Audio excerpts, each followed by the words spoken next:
इस दुनिया में सबसे ज्यादा अनिश्चित चीज अगर कोई है तो वो है इंसान का जीवन। कि हजारों करोड़ रुपए इन्वेस्टर्स के, गवर्नमेंट और दूसरी एजेंसीज के पास अनक्लेम्ड पड़े हुए हैं। आरबीआई की अभी एक रीसेंट रिपोर्ट के अनुसार 1,90,000 करोड़ रुपए गवर्नमेंट और ऐसी डिफरेंट एजेंसीज के पास पड़ा हुआ है जिसका कोई क्लेमेंट नहीं है, जिसका कोई भी स्टेटस क्लियर नहीं। हेलो नमस्कार, मैं सुनील गुप्ता एक बार फिर से आपके साथ हूँ फाइनेंशियल मार्केट से जुड़े कुछ नए अपडेट्स और उपयोगी जानकारियों के साथ। आज हम बात करेंगे एक ऐसे टॉपिक पे जो बड़ा ही इंपॉर्टेंट है लेकिन बहुत ही इग्नोर्ड भी है। जी हाँ, हम आज बात करेंगे नॉमिनेशन के प्रोविजंस पे। जैसा कि हम सभी जानते हैं, इस दुनिया में सबसे ज्यादा अनिश्चित चीज अगर कोई है तो वो है इंसान का जीवन। जी हाँ, इंसान के जीवन की ना तो कोई वारंटी है ना ही कोई गारंटी है। ऐसी सिचुएशन में ये जरूरी है कि हम अपने फाइनेंशियल एसेट्स में कुछ ऐसा प्रोविजन करें कि अगर कोई अनफॉर्चुनेट इवेंट हो, हमारी डेथ हो या कुछ ऐसा इवेंट हो, तो हमारे लीगल हायर्स को, हमारे फैमिलीज को हमारे फाइनेंशियल एसेट्स के लिए भटकना ना पड़े और किसी तरह का विवाद ना हो। इसी प्रोविजन का नाम है नॉमिनेशन।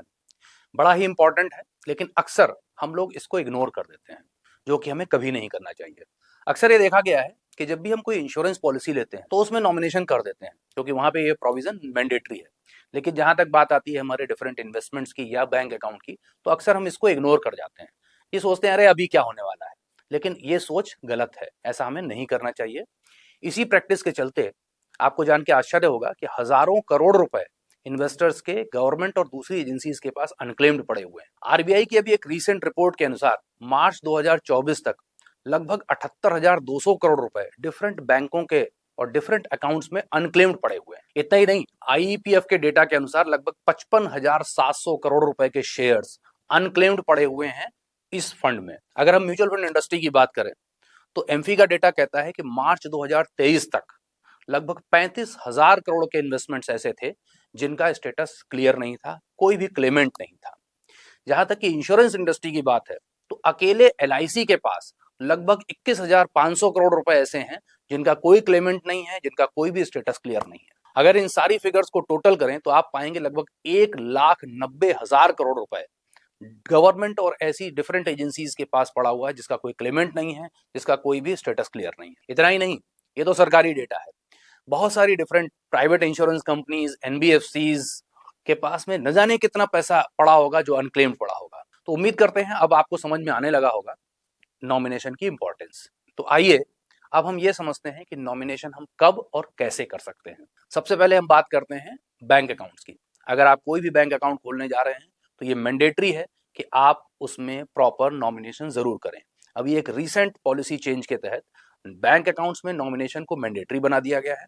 और यही नहीं, अब आप एक बैंक अकाउंट में 4 नॉमिनी तक क्रिएट कर सकते हैं। इसी तरह आप अपने म्यूचुअल फंड इन्वेस्टमेंट्स और डीमैट में 3 नॉमिनी रजिस्टर कर सकते हैं। उनका परसेंटेज एलोकेशन भी डिफाइन कर सकते हैं, जिससे कि किसी भी अनफॉर्चुनेट इवेंट में उन नॉमिनीज को वो परसेंटेज एलोकेशन के हिसाब से आपके फाइनेंशियल एसेट्स ट्रांसफर हो जाएंगे बिना किसी लीगल हेजल के।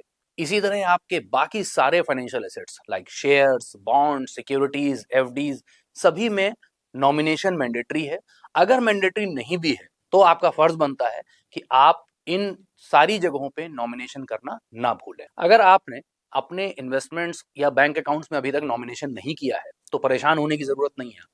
आप किसी भी समय अपने इन अकाउंट्स में, अपने इन इन्वेस्टमेंट्स में अपना नॉमिनेशन ऐड कर सकते हैं। आपने नॉमिनेशन कर रखा है तो आप किसी भी समय इस नॉमिनेशन को चेंज कर सकते हैं। इसके लिए आपको पूरी फ्लेक्सिबिलिटी मिलती है। नॉमिनेशन को लेकर के एक और इंपॉर्टेंट बात, ये जरूरी नहीं है कि नॉमिनी आपका कोई फैमिली मेंबर या ब्लड रिलेटिव ही हो। आप किसी को भी नॉमिनी बना सकते हैं, चाहे वो एडल्ट हो या इवन माइनर हो। हाँ, ये बात ध्यान देने की है, अगर आप जिसको नॉमिनी बना रहे हैं वो माइनर है तो आपको उसका एक गार्जियन अपॉइंट करना होगा। वैसे तो हर इन्वेस्टर या अकाउंट होल्डर अपने इन्वेस्टमेंट्स में या अकाउंट्स में नॉमिनी बना सकता है, लेकिन कुछ एंटिटीज ऐसी होती हैं जो किसी को नॉमिनी नहीं बना सकती हैं, लाइक पावर ऑफ अटॉर्नी या गार्जियन। ये अपने किसी भी अकाउंट में या इन्वेस्टमेंट में किसी को नॉमिनी नहीं बना सकते हैं। इसी के साथ ही कुछ ऐसी भी एंटिटीज होती हैं जो नॉमिनी नहीं बन सकती हैं, जैसे कोई ट्रस्ट, एक्सेप्ट रिलीजियस या चैरिटेबल ट्रस्ट, कोई प्राइवेट लिमिटेड कंपनी, कोई एचयूएफ या पार्टनरशिप फर्म। इस तरह की एंटिटीज किसी भी इन्वेस्टमेंट में या अकाउंट में नॉमिनी नहीं बन सकती। तो ये थे नॉमिनेशन से जुड़े कुछ इंपॉर्टेंट पॉइंट्स। उम्मीद करते हैं नॉमिनेशन को लेकर के आपके काफी सारी शंकाएं दूर हो गई होंगी। फिर भी अगर कोई सवाल है आपके मन में तो आप हमें कमेंट करके बता सकते हैं, हम कोशिश करेंगे उन सवालों का जवाब जरूर देने की। तो आज के लिए इतना ही, हम फिर मिलेंगे अपने अगले एपिसोड में कुछ नई और उपयोगी जानकारियों के साथ। तब तक के लिए गुड बाय, नमस्कार।